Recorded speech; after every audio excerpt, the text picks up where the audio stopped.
Bueno, buen día, después de un tiempito. Hoy estamos con un invitado de lujo, el teniente coronel retirado José Tano Bercecci, un hombre sumamente respetado por sus camaradas y subordinados, dueño de una marcadísima humildad, de un humor agudo y de unos testimonios muy fuertes y muy lindos, a quien le pedí en confianza que se sienta con la libertad de hablar de lo que quiera, pero arrancando de lo que yo llamo una presentación. A mí me gusta cuando la gente conoce a nuestros héroes, que primero tenga un pantallazo de quién es esta persona, cuáles son sus orígenes, cuál fue su formación y cómo llegó a Malvinas. Buen día, Tano, ¿cómo estás? Buen día, Javier. Gracias por contactarme. Bueno, gracias por tu tiempo, por tu generosidad. Sos una persona ocupada. El otro día tuve la suerte de volver a escucharte. Yo te había escuchado una vez en el Cine Village dar tu testimonio y me había impactado mucho. Y el otro día coincidimos en una comida donde tu testimonio nos dejó a todos embargados de una emoción enorme, mezclada con sensaciones también fuertísimas como la admiración, como el orgullo y también como la nostalgia. No comimos en la misma mesa, pero en la mesa que yo comí habían camaradas tuyos que son muy exigentes y muy austeros a la hora de elogiar a alguien, y no solo hablaron de vos con admiración, sino se recordaban anécdotas muy lindas sobre tu humor, sobre tu energía. Así que después de esa comida que te vi hablar, dije, no puedo no entrevistar a este señor. Yo ya este año la agenda me comió y venía cansado de haber hecho un montón de entrevistas, muy contento, pero cansado, pero dije, no, no puedo cerrar el año sin entrevistar a este señor. Así que yo te quiero pedir, Tano, que nos cuentes quién era Bercecci antes de la guerra, cómo fue tu origen militar, si fue por vocación. Contanos un poco del Tano. Bueno, nací en Villa Dolores, una ciudad actual, era más bien casi un pueblo en aquel tiempo, en 1951, en la provincia de Córdoba, al oeste de la provincia de Córdoba. Eh, pero muy temprano, creo que tenía 2 años o tres, mis padres se mudaron a Buenos Aires, así que mi primaria se desarrolló en el Colegio Cardenal Copelo en la capital, en la zona de Devoto. Eh, Colegio de formación católica intensa, muy profunda, y al cual íbamos los tres hermanos, dos hermanos varones, en realidad mañana y tarde, así que todo el día prácticamente de la primaria lo pasamos ahí. Eh, Al llegar a sexto grado, andaba realmente muy bien. Yo había sido el mejor alumno, etcétera. Eh, y la realidad, te lo cuento crudamente, el tema dinero, el tema económico en casa generaba muchas rispideces entre mis padres y eso generó, lo veo así este, A la distancia. sí, retrospectivamente, creo que ese fue la primera realidad para contactarme con la vida militar. Creo que escapando de ese ambiente, decidí entrar al liceo. Como el tema económico también era muy importante, me esforcé lo más que pude para lograr estar entre los becados o medio becados, y eso me facilitó mucho el, el ingreso y permanecer en el liceo. El liceo eh, se pagaba, era un colegio privado, y, y ¿Era el general San Martín? el General San Martín, camada 26. Llegando a tercer año, en realidad en general el liceo se hace hasta quinto año. En ese momento, año 1967, se podía entrar a lo que era el curso preparatorio. El, el, la estructura del colegio militar estaba en curso preparatorio y después los 4 años, de primero a cuarto año, hasta egresar como subteniente. Bueno, yo dejé el liceo en tercer año y entré a curso preparatorio del Colegio Militar. Ya ahí, creo que ahí empezó realmente mi definición en dirección al ámbito militar, al oficio militar, como lo llamo yo. Y ahí me puse a full con el tema y bueno, 5 años después, en el año 1971, egresé como subteniente. ¿Qué promoción sos de colegio militar? 102, Javier. La 102. misma de, la misma de Mauricio Fernández Funes, Andrés Uh, Ferrero, qué nenes, varios personajes. Tomás qué nenes. Fernández, ¿Cuál fue tu primer destino? el Regimiento 2, Regimiento de Paracaidistas 2 en Córdoba. Ok, Eh, o sea que ya hiciste la aptitud de paracaidista habiendo egresado de subteniente. Exactamente. La Escuela de Infantería, antes de ser destinado, nos hicimos el curso de paracaidistas, lo que íbamos a la brigada de paracaidistas, ¿no? Sí. Bien. Entiendo que aún hoy estás saltando, ¿no? Exactamente, sí. Mira, Eh, sí. tengo una vida muy intensa como paracaidista, porque estuve 4 años en el Regimiento 2. Llegué, como no me permitían hacer el curso de apertura manual, que es el verdadero curso intenso de paracaidismo, el que uno abre el paracaídas cuando decide, no es automática la apertura, eh, pero había un círculo muy cerrado en ese ambiente y no podía entrar cualquiera, había mucho tongo, hablando crudamente, ¿no? Bien, Había que estar bajo el ala de alguien para poder entrar. Entonces decidí hacerlo en el ámbito civil, ya empecé con mis diferencias disciplinarias en el ejército y en el club de Alta Gracia.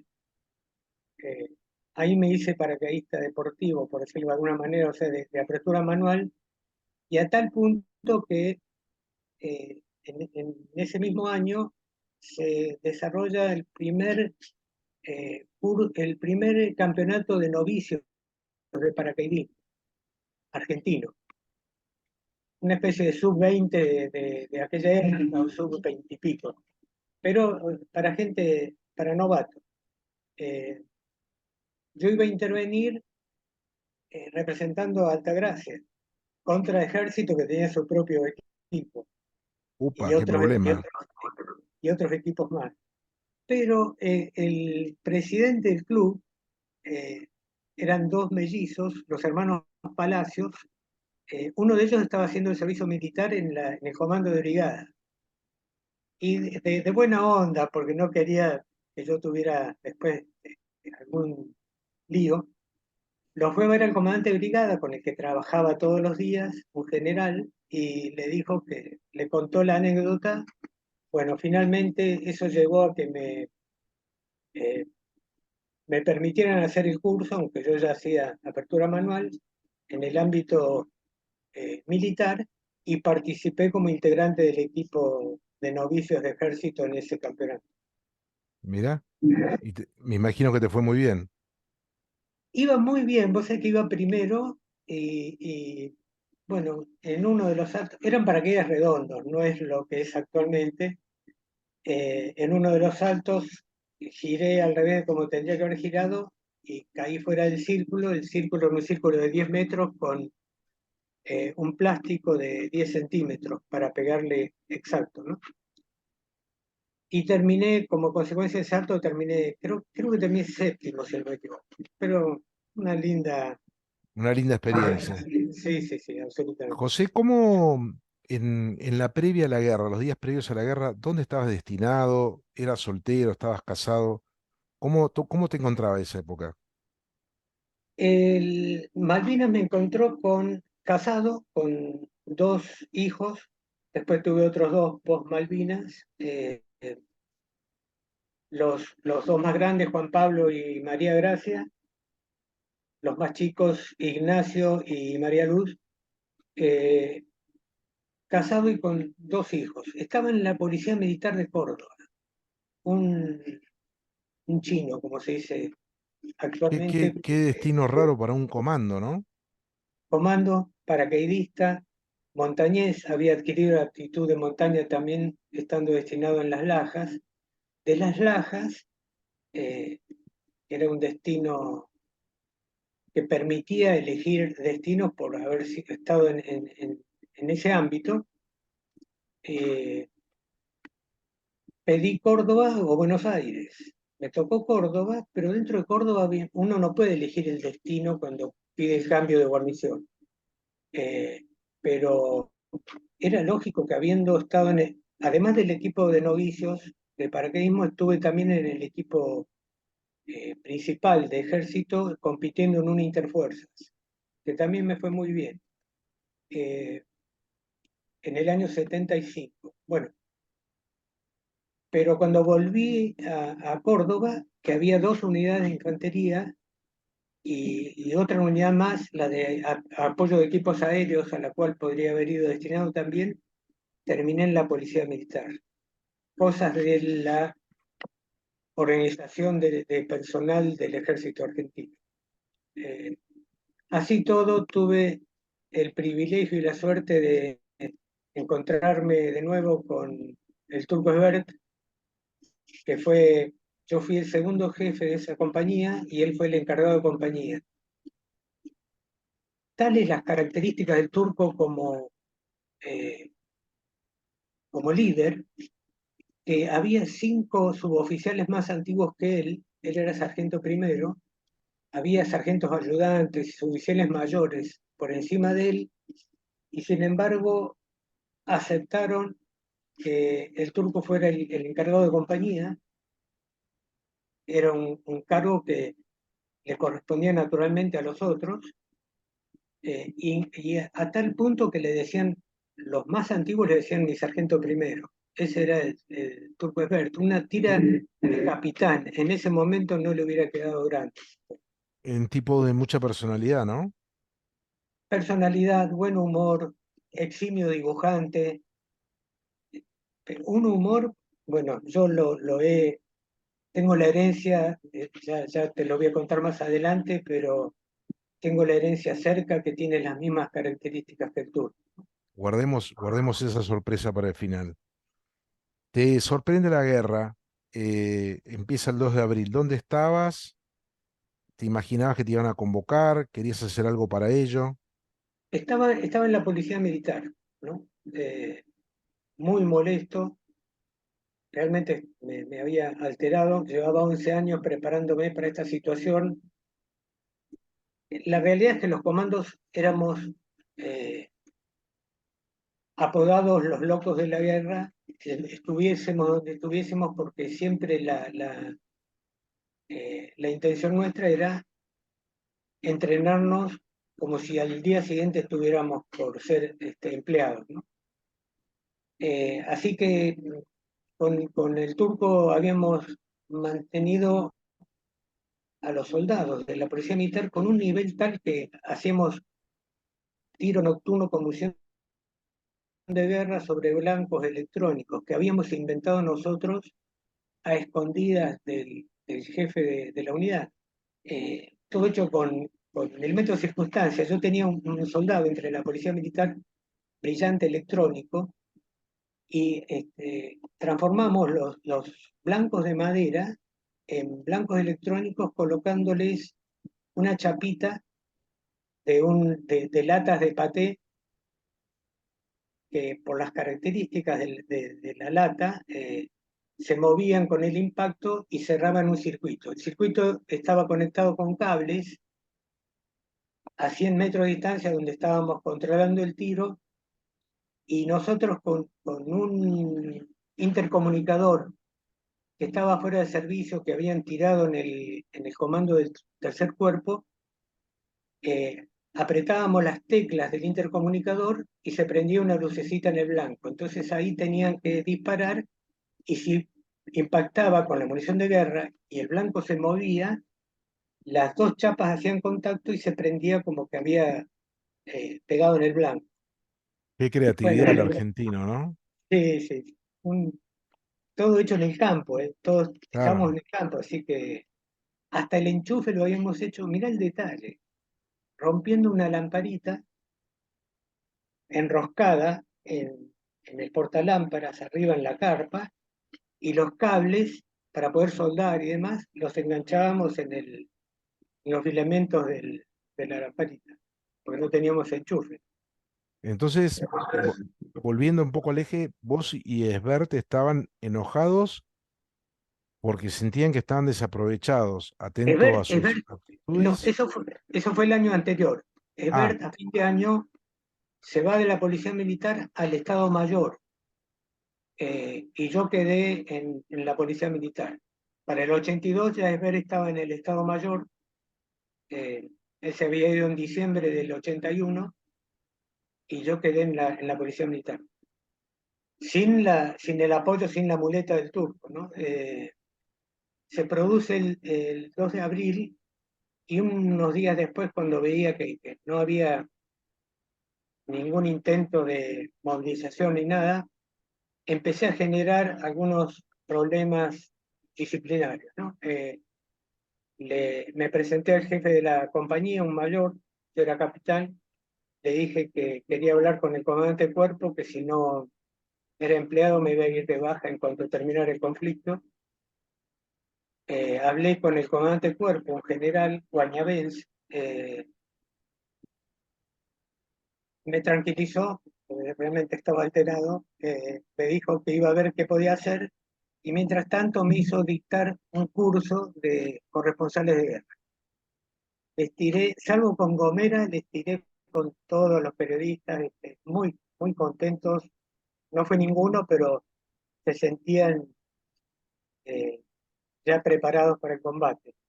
Este, eh, Justo cuando termina ese curso, un día viernes, eh, yo no sabía que ya Rito había empezado a moverse en el ámbito del Estado Mayor del Ejército y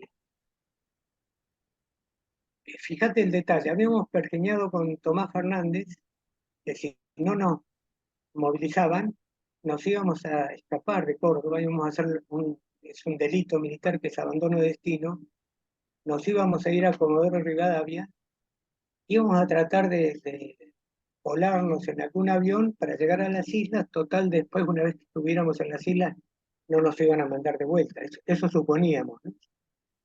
Eh, en el transcurso de esos planes estratosféricos, el día domingo 23 de mayo me llega a casa no existía otra cosa que los radiogramas, no había WhatsApp, no había nada. eh, y el radiograma decía que me tenía que presentar en Campo de Mayo por el primer medio que encontrara. Eso fue el domingo 23 de mayo a la mañana, armé lo que pude armar, fui a la compañía de policía militar para conseguir algunos elementos eh, básicos, ¿no?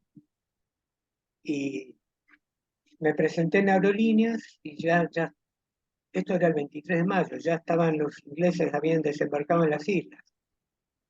Así que estaba todo muy eh, favorecido a todos los movimientos relacionados con la guerra.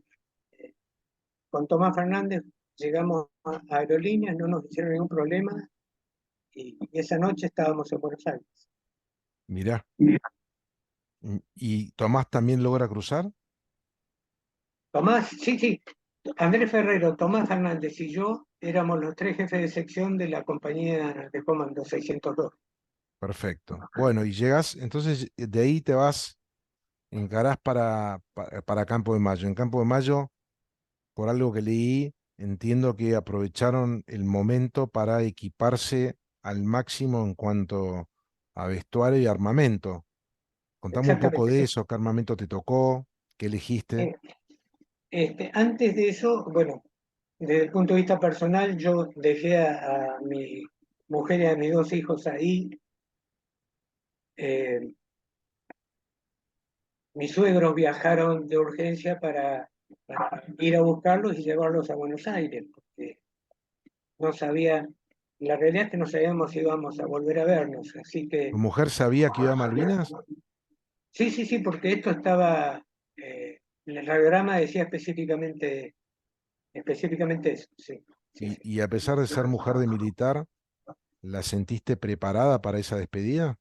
Sí, porque ya en el 78, a 15 días de habernos casado, la dejé en el barrio militar de Las Lajas y me fui a Conflicto con Chile. el conflicto con Chile. Así que ya empezó su vida de casada, ya sintiendo la sensación de la viudez muy cerca. Así Claro. que no, estaba preparada. Además es una compañera de vida, lo mejor que me ha tocado. Mirá, Sí. estamos en Campo de Mayo. Ya te imaginás el conflicto que va a estar en operaciones. ¿Qué, qué elegiste para ese momento? Nosotros sabíamos que con Rico, desde el punto de vista de personal, ¿no? Además desde el punto de vista material era muy básico todo, pero desde el punto de vista de personal, que era lo más importante y lo más urgente, ya sabíamos que los británicos habían desembarcado. 23 de mayo ellos creo que desembarcaron el 21, así que, y sabíamos que con Rico no íbamos a ir a hacer números ni a desfilar. Claro, Estábamos seguros por las características de él, que además nos alegraba tenerlo de jefe, iba a buscar el contacto con el enemigo. Así que no teníamos dudas que en algo íbamos a intervenir. Eh, Eso también nos llevó a los tres, teníamos la suerte que éramos compañeros de promoción, Andrés Ferrero, Tomás Fernández y yo, de ponernos de acuerdo en elegir a quienes más conociéramos para reducir los tiempos de integración. claro. Eh, Calculá, Javier, que si para un equipo de fútbol es importante conocerse y durante mucho tiempo, para nosotros que en algunos casos, con mucho dolor digo que ni siquiera conocía los nombres de pila de mi gente porque no había habido tiempo de conocerse personalmente. Pero por eso también elegimos amigos y esa es otra de las cargas que uno tiene en la mochila. Probablemente es muy contrafáctico, como se dice ahora, pero probablemente si yo no hubiera elegido a alguno de mis amigos, alguno de ellos, entre ellos el turco, estaría vivo Y quizás no te hubieran perdonado que no los hubieras elegido. también. Es verdad, porque Y vos sabés que confirmando eso, José Luis Núñez, un integrante de mi fracción, que fue, me lo sacaron para poder ponerlo a Higuero, que era el de la 601 que iba como una especie de vaqueano, él llevaba más de un mes en las islas, así que conocía el terreno y el clima y todo, y me lo agregaron como vaquiano y lo tuve que dejar a José Luis Núñez y es el día de hoy que no me lo perdona. claro. Sí, es Y cierto. entonces, bueno, te armaste con Ferrero y con Tomás y empezaron a armar la compañía y ya pensando en la guerra y cómo iban a armar ese equipo que prácticamente no se conocían. Exactamente, sí. Había, el armamento era el clásico fusil, pistola y granadas en general. Lo que diferenciaba dentro de la organización de la fracción eran las armas distintivas, características.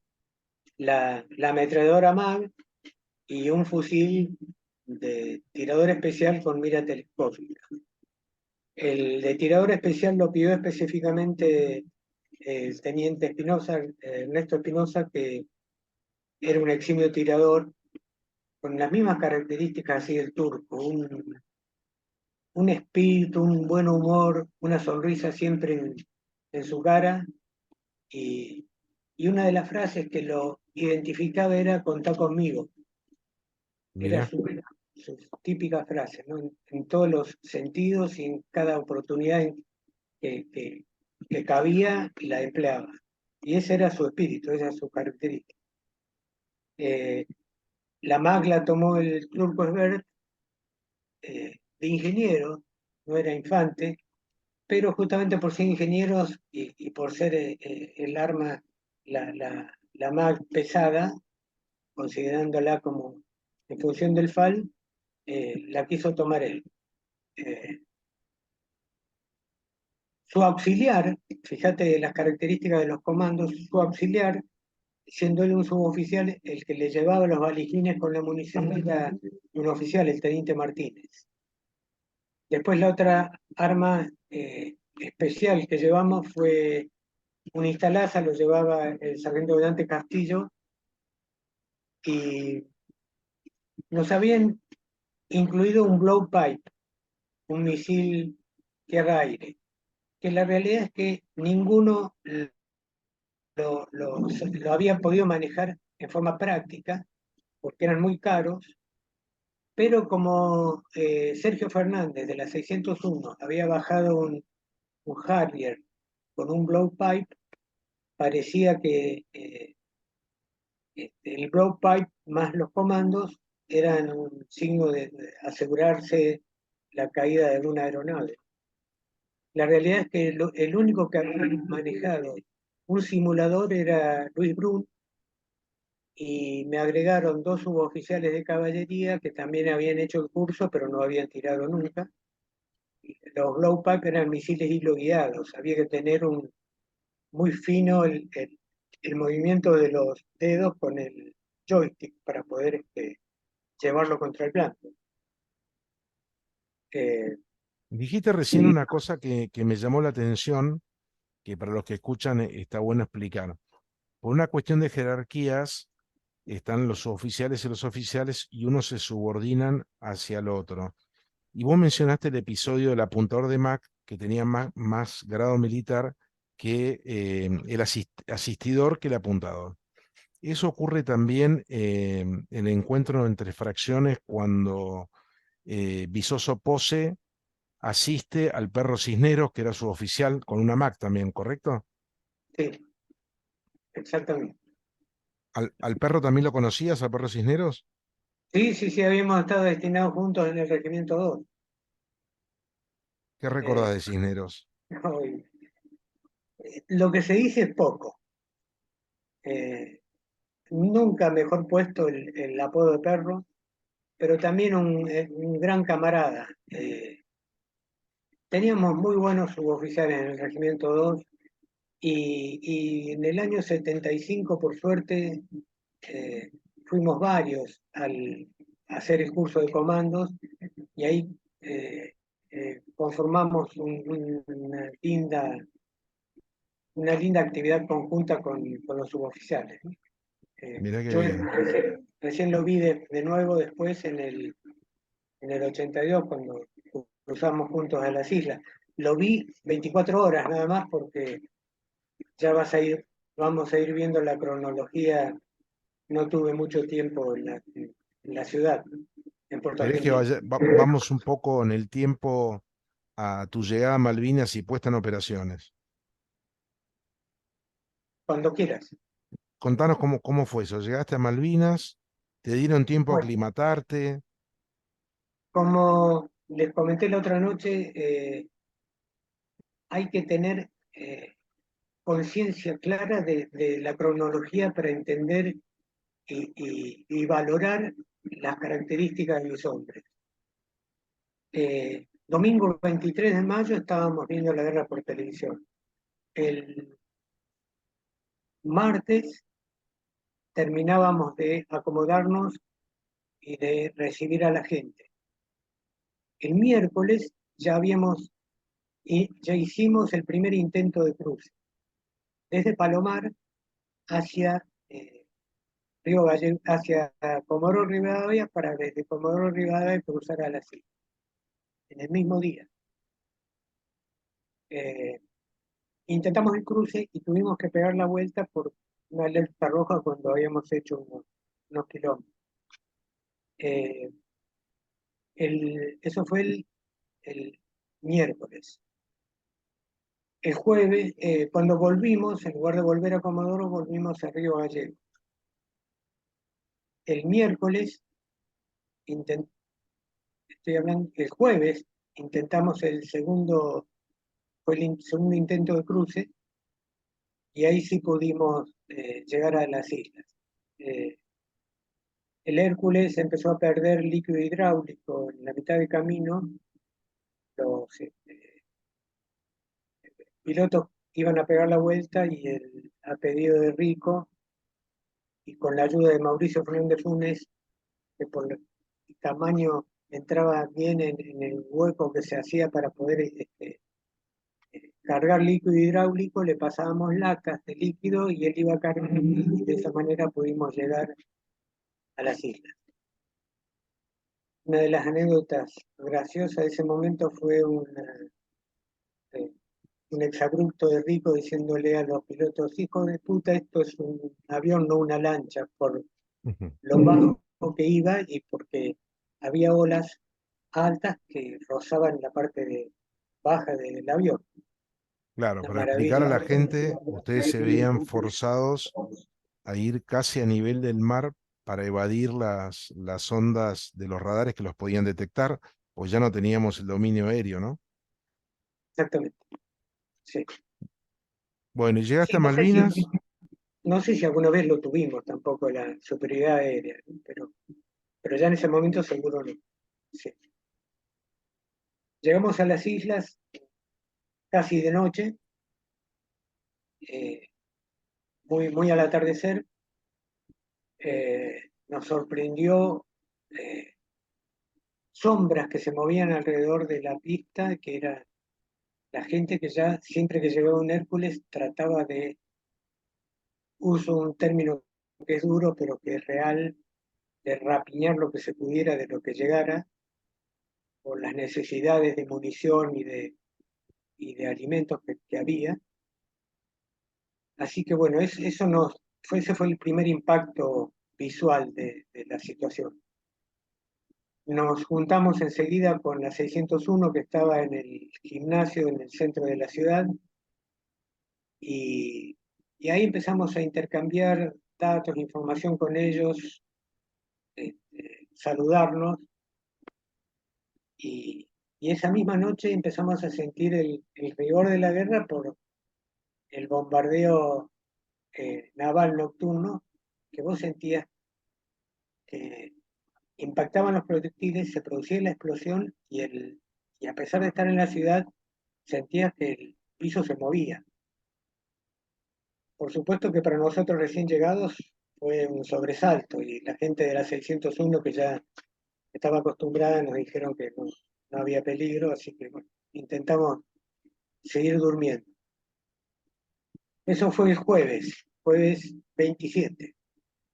Viernes 28 me llama Rico y me dice que vaya, que lo acompañe al comando de brigada a recibir la primera orden de operaciones que le impartían a la compañía. Fui con Luis Brum.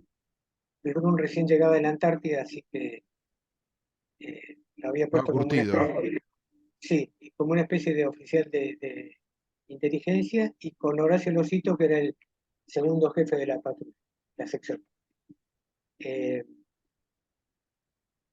Recibimos la orden de operaciones, la misión muy ampulosa y muy ambigua también. Era infiltrarnos detrás de la línea inglesa que ya estaban en cercanía de, de las líneas defensivas nuestras, eh, tomar la altura del Monte Simmons, que era el monte más alto, la altura más alta de la isla Soledad, unos 700 metros de altura, y transmitir información sobre los movimientos de los británicos.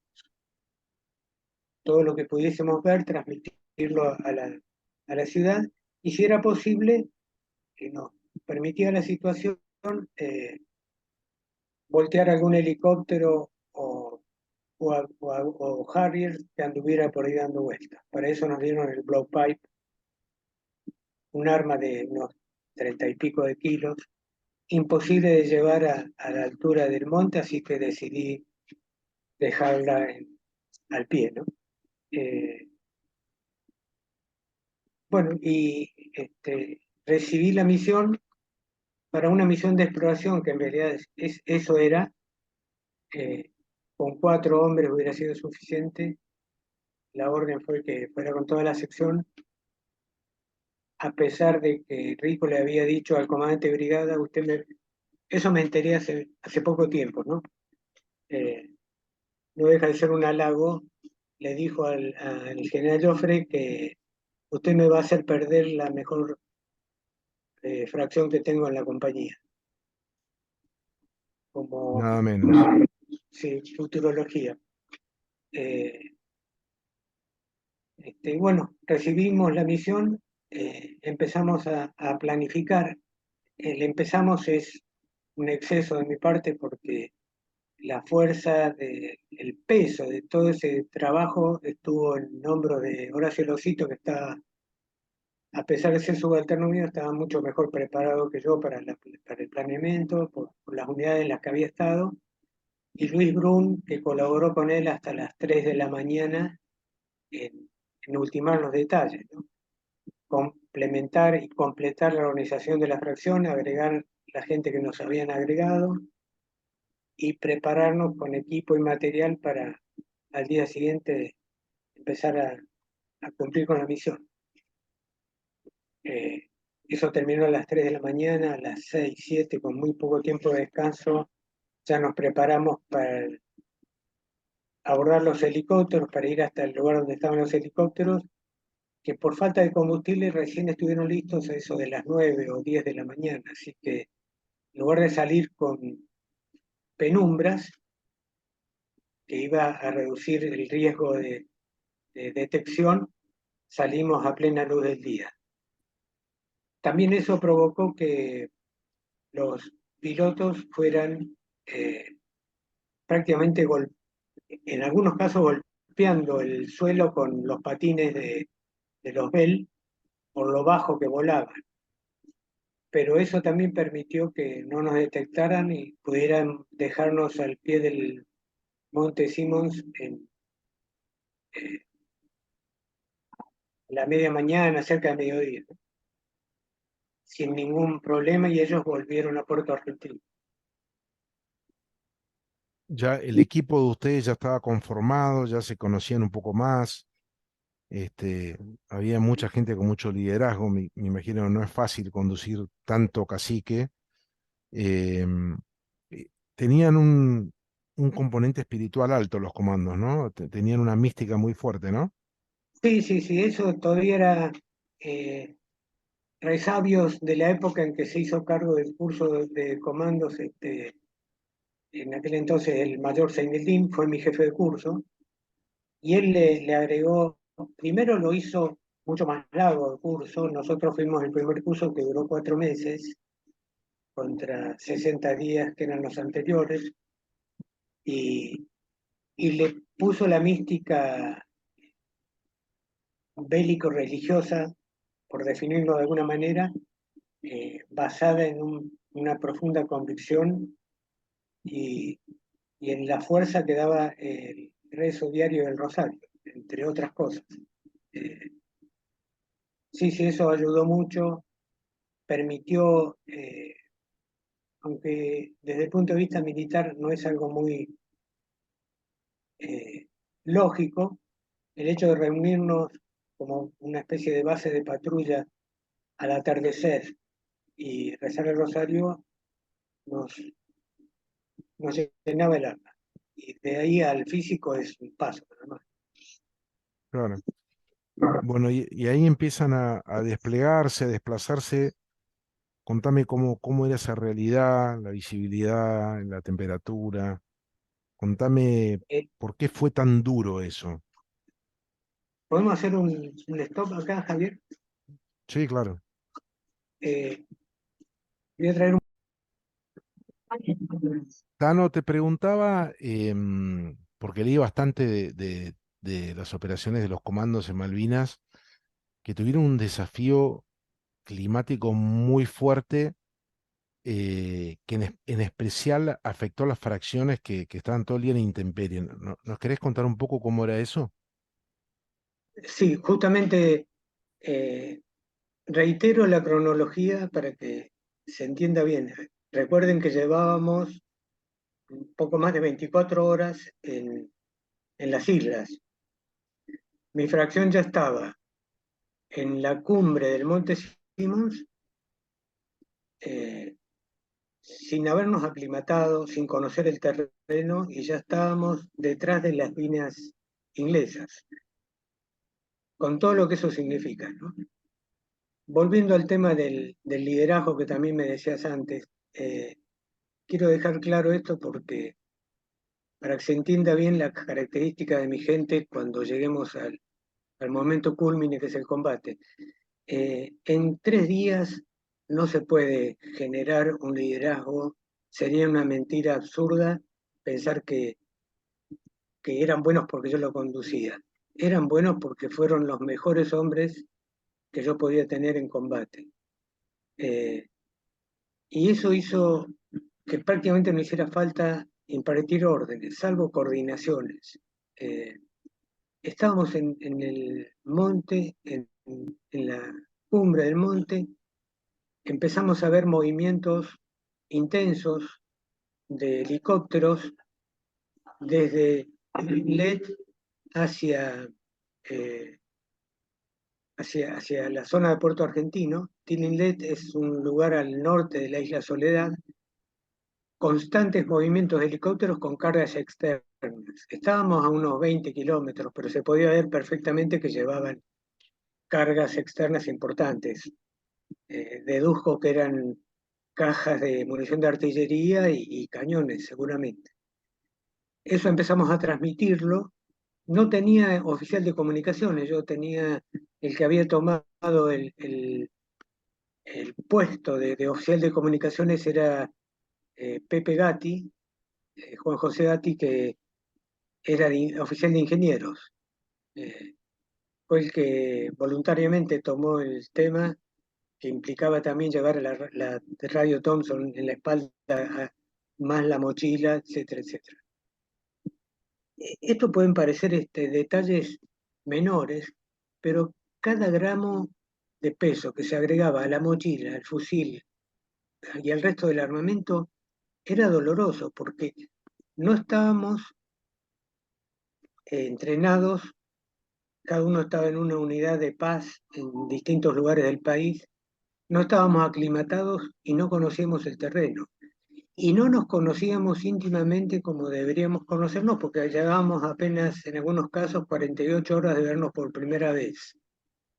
Esto pueden parecer justificaciones, pero no son justificaciones, Javier, son eh, realidades que yo quiero marcar para marcar lo épico de la fracción. Eh, en esa situación, mientras estábamos transmitiendo esto, bueno, aparentemente nos detectaron la, el uso de la frecuencia, nos bloquearon la frecuencia y eh, nos interrumpieron la comunicación. Pudimos recuperarla el sábado a la noche, sábado 29. Recuerden que el miércoles todavía estábamos en el continente. Sábado 29 a la noche pudimos volver a transmitir algunos datos más a un helicóptero nuestro, a un helicóptero que iba con algunos comandos hacia la Gran Malvina, hacia la gente que estaba en Howard, y le pudimos agregar más datos de lo que habíamos visto durante la tarde. Esa misma noche que vimos un intenso bombardeo en la zona de Puerto Argentino, se veían los fogonazos y las explosiones desde la altura. No sé qué, qué, qué parte de los combates se estaban produciendo ahí y, y empezó a nevar, una nevada muy, muy intensa. No, obviamente que no habíamos hecho ningún tipo de refugio por razones obvias, ¿no? Para evitar ser detectados. No sabíamos, nos enteramos después de la guerra, que en realidad un puesto de observación británico, un oficial y un suboficial, nos habían detectado cuando pasamos con los helicópteros, porque pasamos prácticamente por encima de ellos. Estaban en un pozo y creyeron que íbamos en dirección a ellos por lo cerca que pasamos. Bueno, esa gente es la que avisó que nosotros La estábamos en la presencia de retaguardia. ustedes. Sí, exactamente. Esa nevada generó que el domingo a la mañana, cuando empezamos a recuperarnos, controlé y comprobé que la mitad del personal ya estaba con principios de congelamiento. Estas son palabras.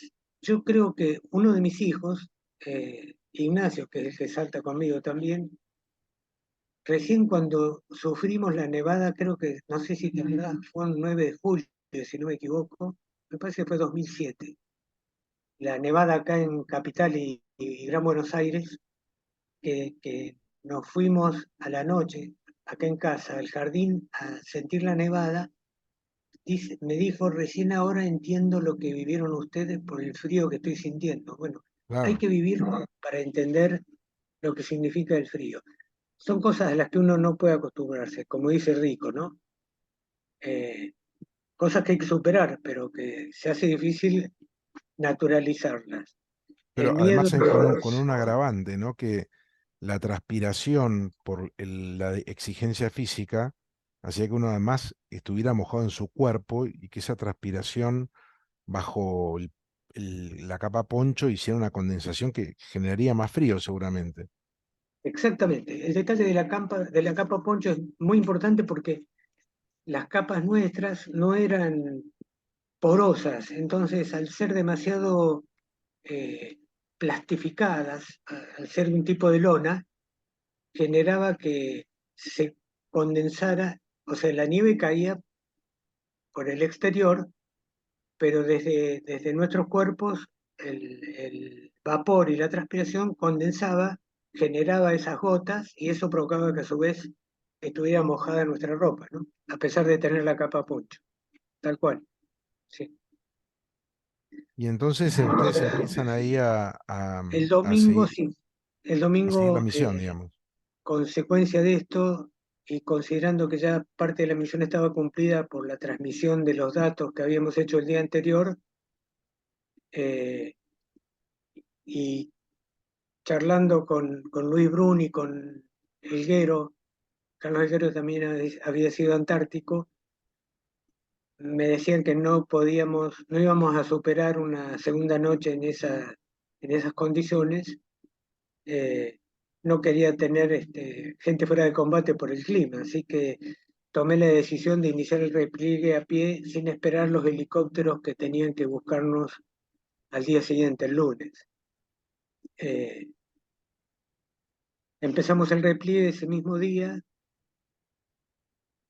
también muy difícil el desplazamiento porque la turba, Javier, es como, yo lo comparo siempre, la analogía que hago es la de ir caminando eh, sobre un colchón de goma pluma lleno de agua.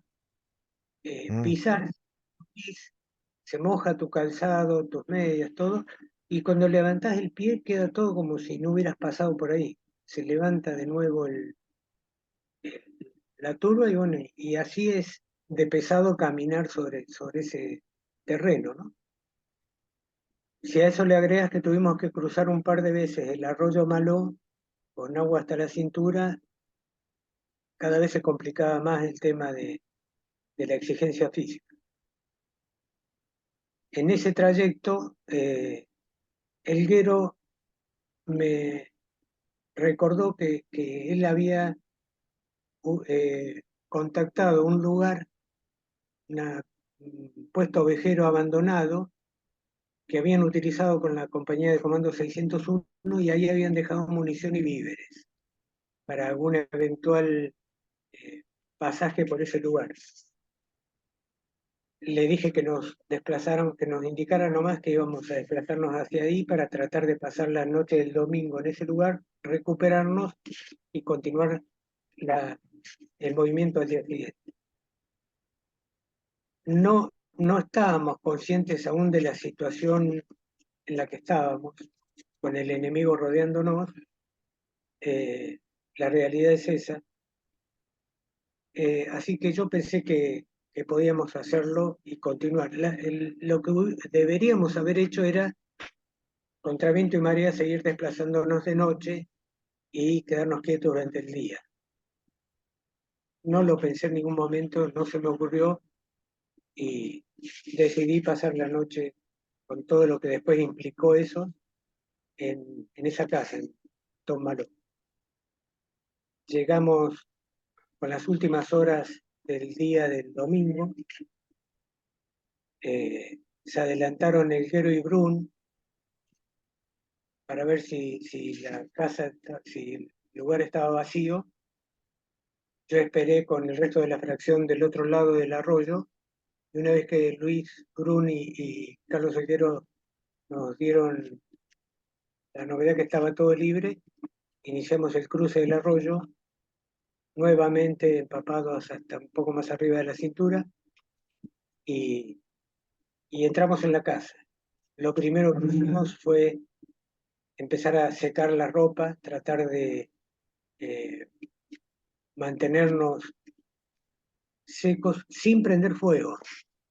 Eh, Así que la forma de secarnos la ropa fue estrujarla lo máximo que pudiéramos y después, durante la noche, tratar de dormir sobre ella para secarlas con el calor del cuerpo.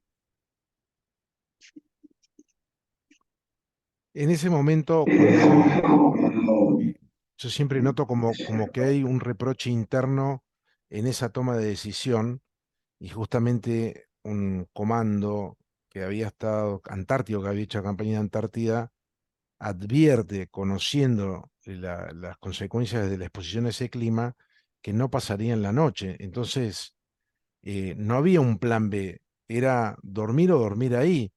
Eh, por eso yo siempre que leo sobre este relato, siento que hay un dejo de cuestionamiento personal y no había otra chance.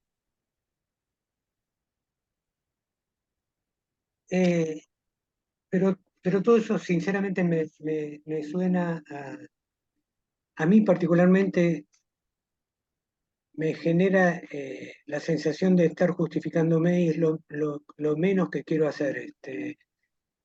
La realidad es que yo era el jefe, yo era el responsable, para bien o para mal. Y así que siempre pensé en que tenía que asumir mis errores y marcar que justamente a pesar de no tener un jefe con muchas luces, mi gente supo manejarse adecuadamente en los peores momentos. Bueno, y entonces llegan a la casa, tienen tiempo de reponer, hay racionamiento, pueden descansar. ¿Cómo sigue un poco todo eso?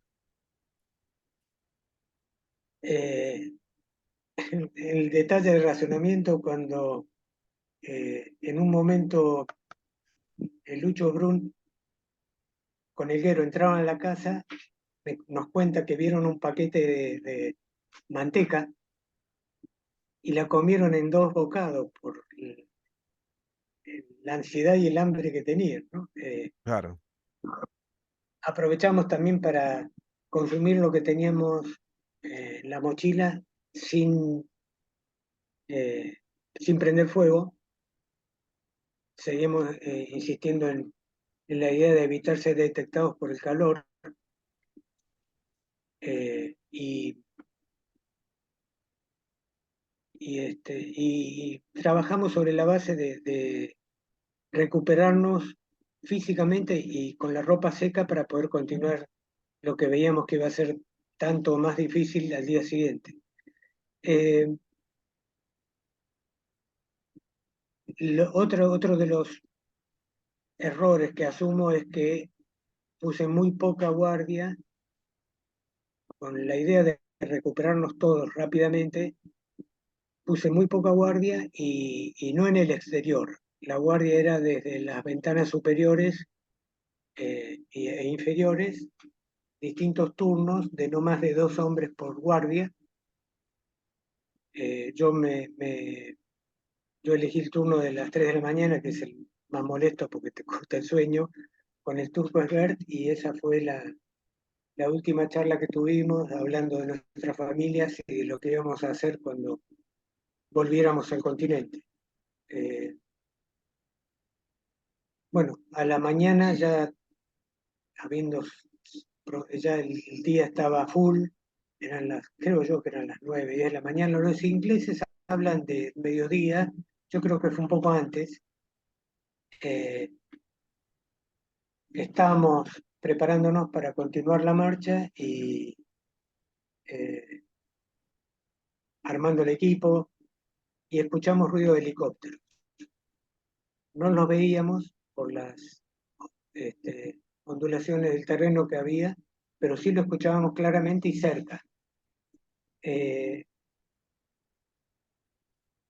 Seguimos sin verlos, se alejaban un poco y en un determinado momento Espinosa pega el grito desde arriba, estaba en la planta superior del edificio, de la casa, pega el grito, no son nuestros, no tienen la franja amarilla, y ahí entonces aceleramos todo y empezamos a prepararnos, ya veíamos que era inminente el contacto.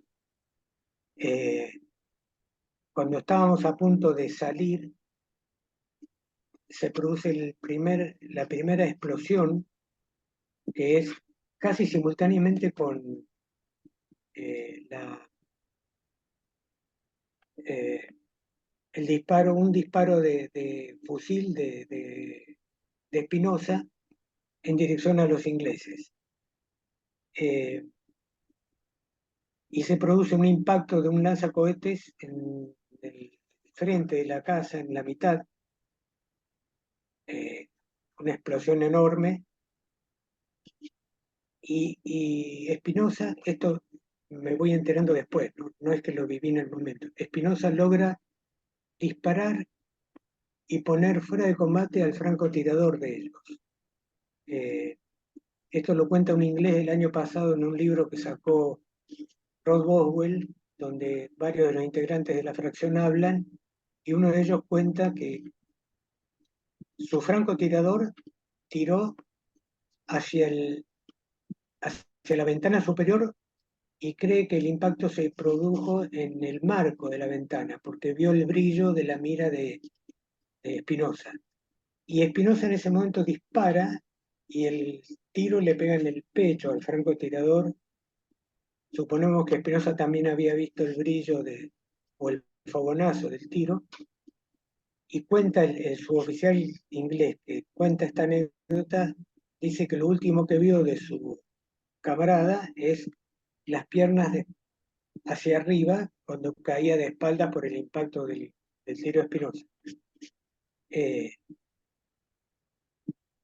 el lanzacohetes inicial ese es el que genera el golpe de fuego brutal de los ingleses. Después te voy a hacer llegar entre algunas imágenes cómo lo describen, no lo describen, cómo lo dibujan al momento ese los británicos, porque realmente es espectacular. Es la casa prendida a fuego y los impactos de lanzacohetes y de granadas lanzadas con M79 impactan sobre la casa y sobre algunos de mis hombres. Perdón. Sí, te escucho alto y claro. Entonces, digamos, Espinosa, al advertir que había movimiento y a confirmar que se trataba de tropa inglesa, que además entiendo que era tropa de élite, que era gente que venía a estar hacía casi 8 meses entrenando en el Ártico, con los equipos que usaban en el Ártico. Espinosa abre fuego aún sabiendo que al hacerlo está develando su posición y a quedar expuesto, digamos, asume ese riesgo, me parece, para hacer dos cosas, para dar la novedad y para protegerlos a ustedes, dándoles tiempo a que tomen posición o salgan de la casa, lo cual sería una trampa en cuestión de minutos, ¿no? Exactamente. Eh, em, no solamente eso, no sé si Gatti o Brun le pegan el grito, eh, salgamos, Ernie, salgamos a los gritos, pidiéndole que salga, y Espinosa le dice, no, salgan ustedes, yo los cubro desde acá, tengo mejor campo de tiro. Todo eso muy rápido y a los gritos. Eh, Eso hace que Gatti, ya no había escalera porque la escalera que iba hacia la planta baja había desaparecido por las explosiones y por el fuego, y este, se tira por ese aro de fuego y cae en la planta baja y de ahí sale por la puerta donde habíamos ya salido los que estábamos en la planta inferior. Brun, también Pedroso y Castillo, que estaban arriba, también salen junto con Gatti. Brun no alcanza a salir cuando él cuenta que cree que una granada impacta en el cuerpo de Espinosa y hace que exploten las dos granadas que él tenía en su correaje, por Mm. simpatía. Eh, esa tremenda explosión, esas explosiones en realidad, hacen que las esquirlas peguen. Bruna hace el gesto de taparse así de la explosión y las esquirlas pegan en su mano, en su hombro y en parte de la cabeza y en la parte de atrás de la espalda, ¿no? Que son las heridas más grandes que tenía Brun cuando termina el combate. Eh, y la onda expansiva lo saca por la ventana superior, da una vuelta en el aire y cae casi de pie. Había perdido el fusil, entonces saca la pistola y sigue disparando la pistola, enfrentando directamente a los británicos que venían avanzando. Otro detalle que yo comenté el otro día es que lo que hizo frenar el impulso del avance inglés fue que también nosotros salimos a chocar, no a escapar, sino a chocar. Después el avance del combate nos fue llevando eh, hacia atrás, hacia la zona del arroyo. Pero inicialmente el golpe fuerte fue ese, casi cuerpo a cuerpo, viéndonos las caras y, y combatiendo de esa manera. A Eh, pesar de que habían sido como comandos entrenados para este tipo de situaciones, llegó el día que la tuvieron que enfrentar y me imagino la conmoción del ruido, el estremecimiento por la sorpresa, por el fuego. A pesar de esos, los relatos no hablan de gente que haya quedado congelada por la sorpresa, por el miedo, al contrario, la reacción fue salir tirando y tirar y tirar y tirar. Digamos, me imagino que eso de generar un grado de satisfacción de personal a cada uno por haber respondido sobre la expectativa que tenían, ¿no? A pesar de la violencia enorme del ruido, del fuego, de la sorpresa, todos se pusieron a combatir sin dudar. Exactamente, pero por eso hablo con tanto orgullo y un poquito de vergüenza también de mi gente. Eh, yo les decía el otro día que no tuve necesidad de impulsar a nadie. La única orden que impartí fue la del alto el fuego, que había gente que no quería dejar de tirar. No le quedaba casi munición, pero Medina seguía tirando porque estaba sordo por las explosiones.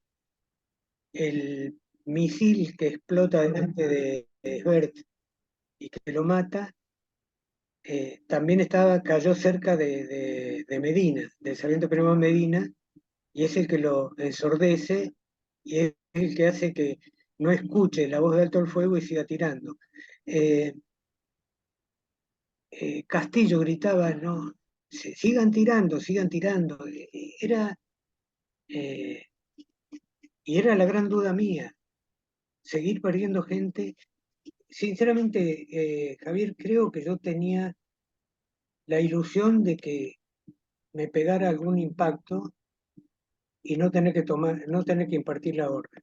Eh, por lo menos tener la excusa de que estaba herido, pero yo veía que los piques de los proyectiles pegaban cerca, pero ninguno me pegaba a mí y ya casi no había respuesta de nuestro lado porque tuve 2 muertos y 6 heridos graves.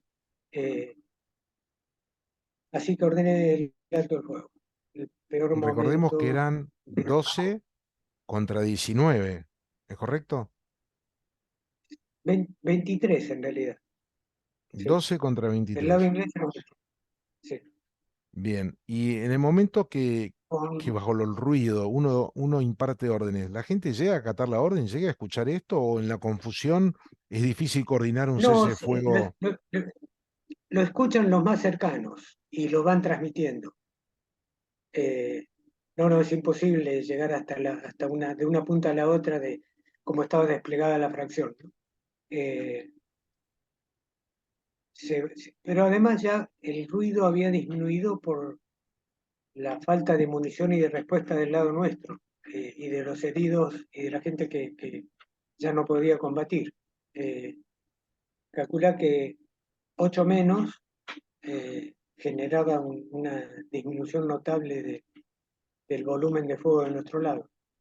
Eh, Bueno, entonces se decide se decide cesar el fuego.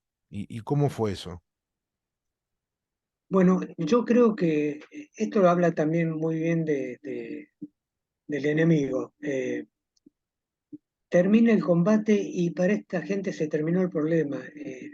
No es síndrome de Estocolmo lo mío. Realmente a partir de que terminó el combate no hubo ni bronca, ni revanchas, ni venganzas por parte de ellos por los caídos de su lado, eh, y preocupación por todos los heridos, los de ellos y los míos, a tal punto que eh, hubo heridos míos que fueron operados por sus cirujanos antes que los de ellos del mismo combate porque estaban más graves. Eh, Hicieron un triage, digamos. sí, sí, sí, pero sin dudar. Hay un video muy cortito que después voy a tratar de hacerte llegar, un video de post-combate y que pasan en una camilla, Luis Brun, llevado por una camilla de estas que se usan para heridos en el terreno, en el combate, ¿no?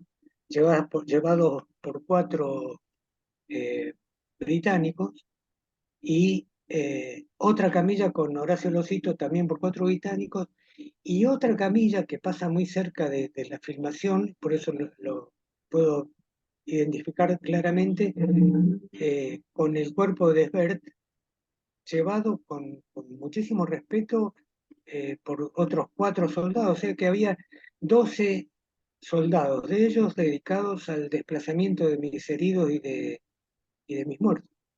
A veces me enojo cuando la gente dice que uno puede tener simpatía por los británicos cuando resalta estos detalles, pero en realidad lo único que uno quiere señalar es la profesionalidad de ellos, porque combatían sin odio y una vez terminado el combate salía la persona, no el soldado. Y esto que mencionás del triage, de determinar quién estaba más grave que el otro y darle prioridad al más grave, en este caso un argentino, habla de que no había miramientos ni miserias en ese momento y está muy bueno. Yo también sé que hubo argentinos que donaron sangre por ingleses, que hubo argentinos que operaron con los ingleses. Tenemos el caso del capitán Rick Jolly, que fue condecorado por ambos gobiernos porque fue un médico cirujano también muy humano al atender a nuestros soldados. Contanos, eh, entiendo que antes de ese cese de fuego, entre muchos episodios llenos de épica y de heroísmo, ¿cómo cae herido y cómo combate hasta el final Losito? Bueno, justamente me quería referir a él, eh, no solamente por el combate en sí, sino lo que dijeron los ingleses de él. Eh, Horacio ya había sido herido 3 veces. Había empezado recuerda haberle pegado con uno de sus disparos a un inglés y el que se acerca a él, él creyó que para rematarlo era el que era la especie de pareja de combate del que él había eh, herido. Eh, Losito empieza a perder el conocimiento por la pérdida de sangre y ve que se está acercando el inglés que venía en dirección a él y cuando lo ve, estaba en una especie de pozo, Losito, lo ve ya caído mira hacia arriba y cree que lo va a rematar. En realidad lo que hace es patear el fusil de Horacio, lo,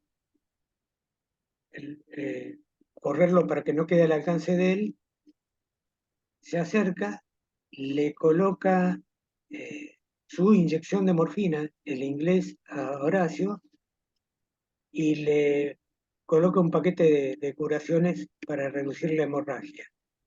Eh, y le coloca una M en la mejilla o en la frente, no recuerdo, con su lápiz de enmascaramiento para que el cirujano sepa que ya tenía inyectado morfina, para que no haya sobredosis. Eh, ¿Te acordás dónde fue herido Losito? ¿En qué lugar de no su se te cuerpo? escucha bien. ¿Te acordás en qué lugar fue herido Losito de su cuerpo? Sí, Losito tenía una herida en el muslo, eh, en la mano o en el brazo. eh, Eran por lo menos tres heridas. No recuerdo las otras, pero recuerdo por la del muslo en particular porque eh, estaba, se quedó hasta con una muleta que le habían provisto para los desplazamientos en el Uganda. Otro detalle del osito es que cuando llegan al hospital de campaña de ellos, uno de los que había combatido en la patrulla británica le dice a Rick Jolly, justamente el cirujano, refiriéndose a Horacio, doctor, cúrelo, este hombre no puede morir, este hombre es un héroe. El, el británico estaba hablando del, del enemigo.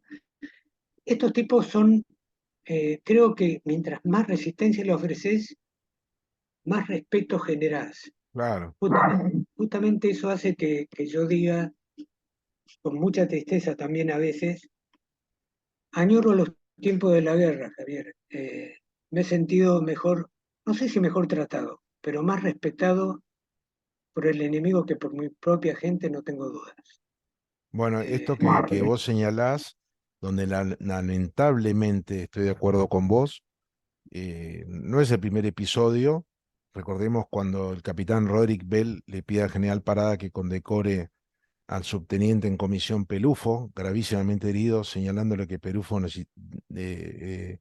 merecía una medalla y que él quería estar al momento de la condecoración. Digamos, el respeto hacia los argentinos fue generalizado y señalado en varias oportunidades por profesionales ingleses. Por razones, yo sabes que no me gusta hablar de política, pero por razones que ignoro, desde el lado argentino hubo como mucho pudor a hablar de esto. Mucha gente lo sabe, lo piensa y lo conoce, pero no lo dice, no lo verbaliza.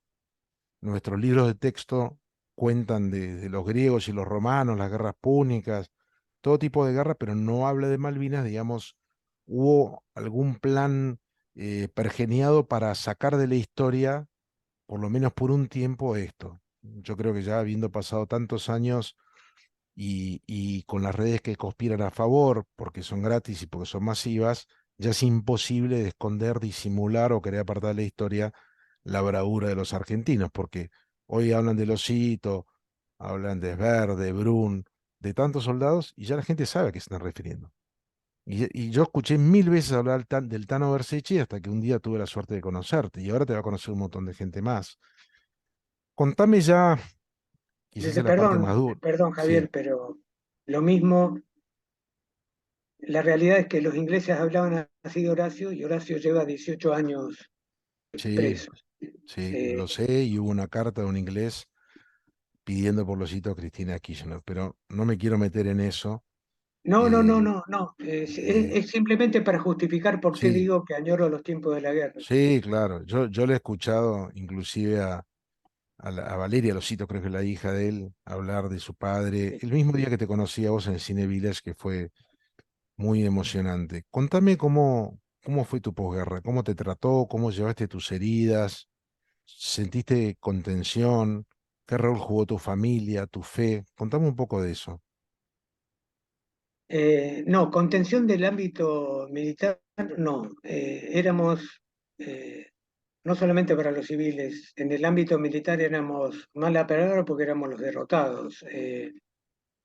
Este, mi jefe cuando volví, que ya me había ido medio eh, con algunas asperezas, creo como lo digo siempre irónicamente, creo que había especulado con la viudez de mi señora, pero eh, no le resultó grato que yo volviera. A pesar de eso, sí tuvo la deferencia de poner todas las pilas en generar un espacio en recuerdo del turco que había estado hasta el año anterior en la compañía de policía militar y, eh, e hizo un monolito con eh, con un bronce, ¿no? Una placa de bronce que lo recordaba. Que después con el transcurso de los años también lo voltearon y lo único que quedó fue esa chapa de bronce que un suboficial de ese cuartel logró recuperar y entregárselo a la viuda. Eh, Esto que mencionás, yo me animo a decir, a pensar que no es un tema personal con vos, sino que hubo cierto sector del ejército que a los que pudieron ir al combate y a los que se pudieron destacar en combate, se les tenía cierta resistencia barra envidia, ¿no? y además, yo soy consciente que no volví.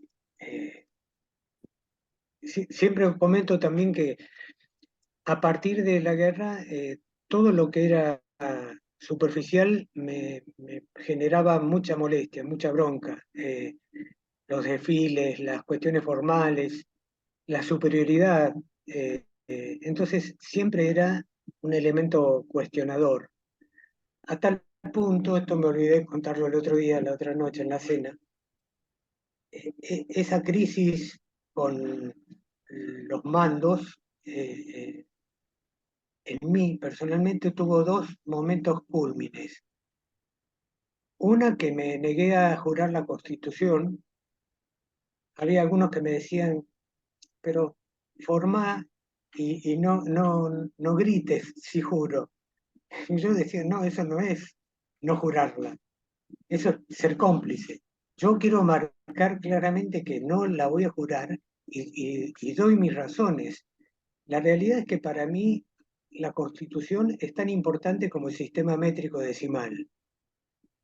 Pero jamás voy a poner en peligro mi vida por el sistema métrico decimal, porque sin el sistema métrico decimal no podríamos vivir. Pero lo puede cambiar alguien con el sistema atómico, no sé. Algún día, en algún momento, con el avance de tecnología, capaz que alguien cambie el sistema métrico decimal.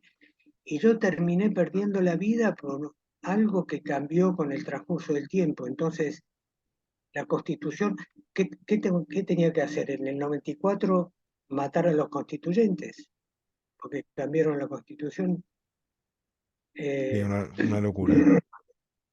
entonces decidí negarme claramente a jurar la Constitución y eso me provocó no pocos problemas. Y la segunda y última, porque eso generó también que me retirara, fue que un superior mío sancionó a un subalterno mío que estaba a mis órdenes cuando yo no estaba en el cuartel, sabiendo que quien tenía que recibir lo que fuera dirigido a mi subalterno era yo, y yo decidir qué hacer con mi subalterno. Bueno, este hombre decidió sancionarlo y cuando me presenté a decirle que en última instancia la sanción me correspondía a mí y yo decido qué hago con mis subalternos, me respondió si no le gusta se va y al día siguiente pedí el retiro. Eh, Tremendo. pero eso es, yo ahora retrospectivamente también veo como que era inevitable el choque, iba rumbo de colisión con mi carrera como estaba establecida en ese momento, así que bueno, me preparé para la vida civil. Y contame cómo, bueno, te vas del ejército, ¿cómo viviste porque hay mucha ignorancia en lo que es la materia de tratar al veterano de guerra. ¿Te pudieron tratar bien tus amigos, tu familia? Eh, ¿Te costó hablar del tema? ¿No hablaste? Contame un poco de eso. No hablé nunca por decisión mía, sino que, como también les digo siempre a quienes me invitan para alguna charla, no me ofrezco, pero tampoco me niego. Si alguien me preguntó, siempre le contesté. Es más, creo que la parte de las preguntas en estas charlas son las más enriquecedoras porque son las que le saltan a la gente de todos los huecos que uno deja en sus comentarios, ¿no? En sus charlas. Eh, no me negué nunca, pero me aislé mucho, mm, siempre muy apoyado en la familia, muy dedicado a la familia eh, y muy descreído de las personas.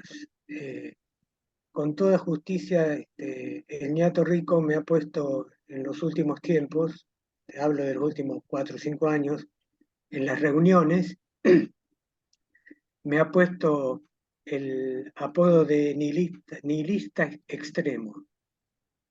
Y la verdad es que me siento mucho más cómodo con los perros que con las personas, con algunas excepciones. También es cierto que grupos como los de ustedes lo hacen sentir a uno reconfortado muchísimo, ¿no? Lo dije el otro día en la cena y lo reitero ante quien me quiera escuchar. Pocas veces he vivido la calidez y eh, y la respuesta que tuve la noche esa en el jockey. Eh, muy, muy reconfortante, una verdadera caricia al alma porque se acercaban sin ningún reparo a saludarme y agradecerme lo que había dicho y para mí había sido muy limitado, ¿no? Pero se ve que les tocó mucho a todos. Bueno, yo creo que se está produciendo un cambio fuerte en Argentina. Siempre cuento que a mí me emociona cuando escucho la canción que estuvo de moda del Mundial, porque creo que fue la canción más interpretada en noviembre, diciembre y enero, en todas las fiestas, en todas las manifestaciones de alegría por el título obtenido, y en el primer párrafo los nombra a los pibes de Malvinas. Y hoy la gente empieza a preguntar quiénes fueron los pibes de Malvinas, que hoy son los abuelos de Malvinas, y la gente los respeta mucho más de lo que ustedes se imaginan. Y ese respeto se está evidenciando desde abajo hacia arriba, no está bajando desde el Estado por una política de Estado, una política siempre digo, de bienestar del veterano, no, todo eso no existió. Eh, Tengo alguna ilusión ahora con la figura de la vicepresidenta, que creo que es nada más ni menos que hija de un camarada tuyo, que entiende la temática de Malvinas, entiende la problemática del veterano, entiende lo que faltó y debe tener claro que estamos a tiempo de hacer un cambio. Ese es mi objetivo para el 2024. Soy un poco soñador y eso me convierte un poco en inocente y realista. Yo tengo ganas de empujar el desfile que se merecen, que todavía no tuvieron, y de que cada vez haya más situaciones de encuentros entre veteranos y gente eh, que les pueda brindar su afecto, su gratitud y su reconocimiento, más no sea con un abrazo o un gracias veterano, ¿no? Yo quería para terminar y después de esta charla que para mí podría durar 6 horas más por lo interesante que le cuentes a la gente el regalo del destino, ¿no? Vos sufriste una pérdida muy grande de un camarada muy querido que muere peleando como un tigre, que es Esbert, y, y yo quería que le cuentes el regalo que te hizo Esbert desde lejos, esa señal que te mandó. Sí, en ese sentido tengo dos situaciones cúlmines. Me, me puse la obligación de hablar con las dos familias cuando llegué al continente y transmitirles la muerte de sus seres queridos, tanto la gente de Espinosa como la de Herbert.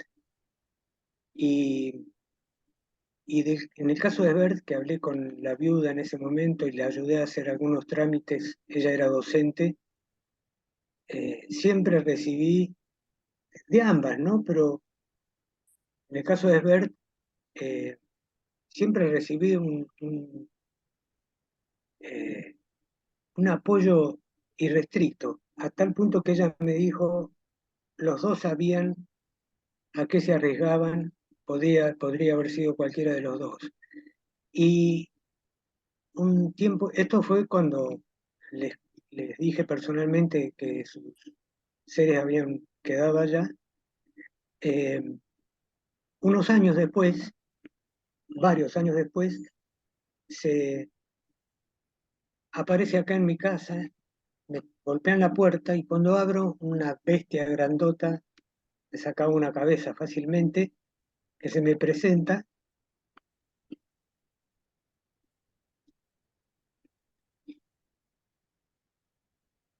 y me dice, buenas noches, mi teniente coronel, soy el teniente primero Esbert. Uf, Yo fuerte. ni sabía que era militar. Eh, lo había visto por última vez con 8 años, cuando hablé con la viuda, y bueno, los abrazos, te imaginas lo que fue eso, ¿no?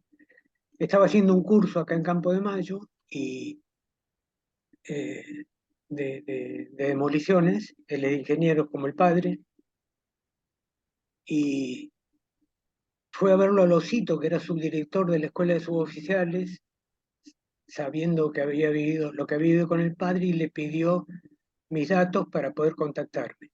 Eh, me, Se apareció en casa, bueno, obviamente esa noche ya se quedó a dormir aquí. eh, Al día siguiente lo llevé a Campo de Mayo y hasta que terminó el curso, ida y vuelta y contacto con la familia, charlas y demás. Al año siguiente vuelve a hacer otro curso y ya viene directamente a visitarnos, ya éramos bien conocidos, y me sorprende que mi hija, la segunda, la mayor de las nenas, pero la segunda, se ofrece, a pesar de ser la más antimilitar de los cuatro, se ofrece para acompañarlo a Maxi es Maximiliano, el hijo del turco, a este, recorrer la ciudad y que conozca Buenos Aires. Bueno, haciéndola más corta, esto lleva un tiempo, termina ella un tiempo después en decirme que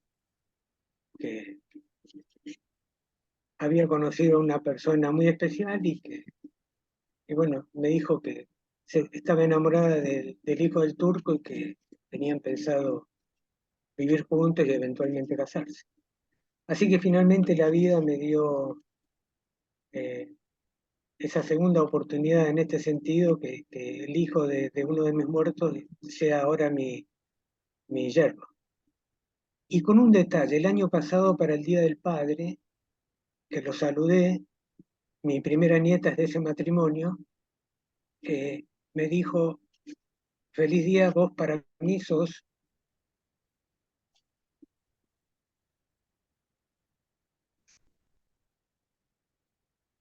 mi padre, mi suegro y mi amigo, todo en una sola persona.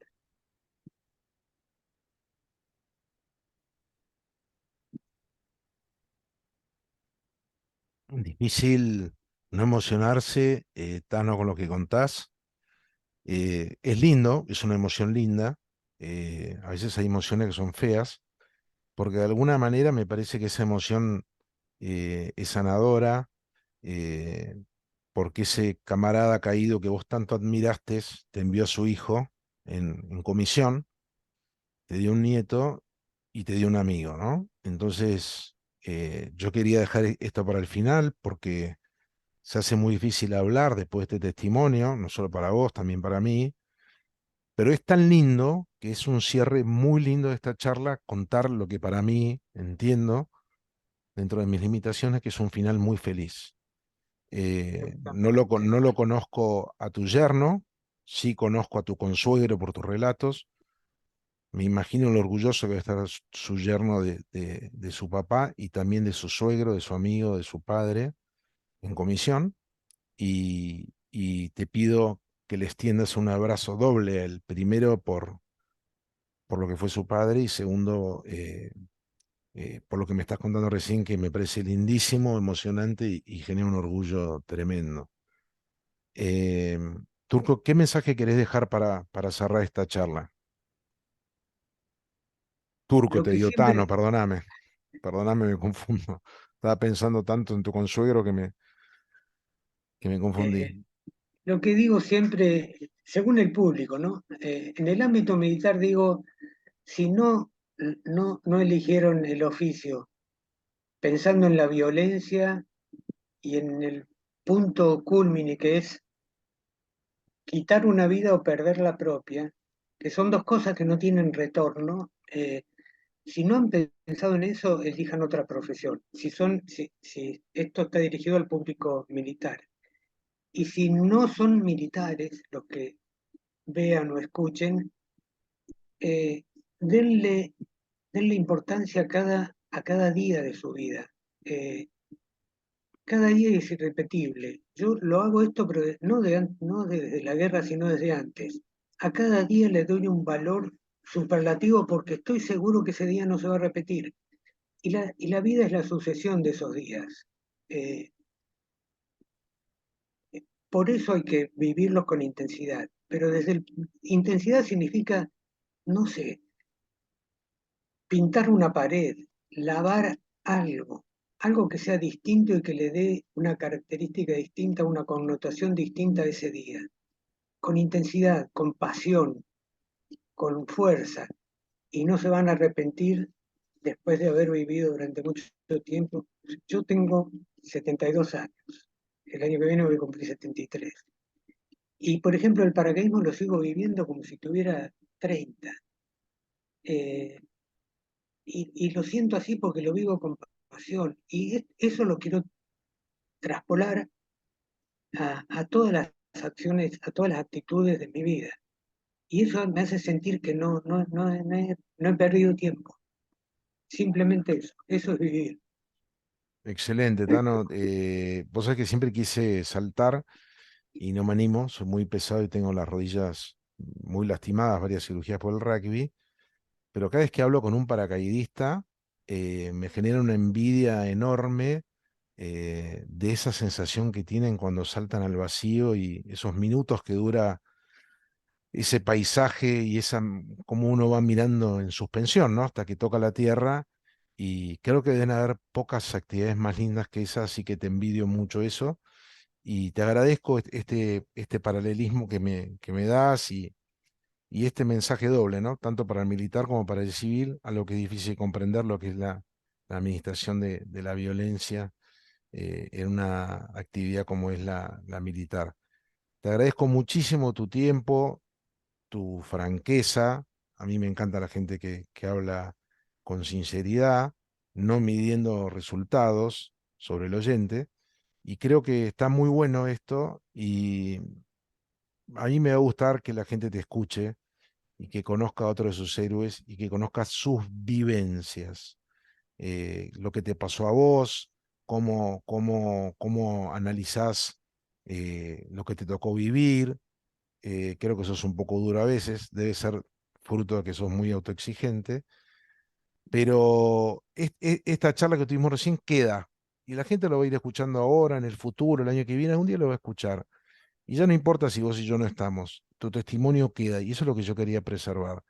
Ojalá podamos lograr en un corto tiempo, así como te dije el desfile, que estos estén los libros de quinto año de colegio, que los chicos que salen a su vida después de terminar el ciclo secundario sepan el compromiso que tuvo la gente, tanto los militares como los soldados conscriptos. Al día de hoy, con toda la gente que entrevisté, que conocí en estos 15 años que estoy en esta temática de Malvinas, yo no escuché a ninguno decir que se arrepiente de haber ido y escuché a muchos o a casi todos decir que volverían. Eso me parece que habla mucho de que en la Argentina, por más que uno vea muchas cosas mal y muchas cosas feas, que todavía hay un montón de gente comprometida. Tano, te agradezco enormemente tu tiempo y te mando un abrazo muy grande para vos y toda tu familia. Muchas Muchas gracias, gracias. Javier. Muchas gracias por la calidez de tu acompañamiento en esta charla. Gracias por todo. Hasta pronto. Muchas gracias, Tano. Chau, chau.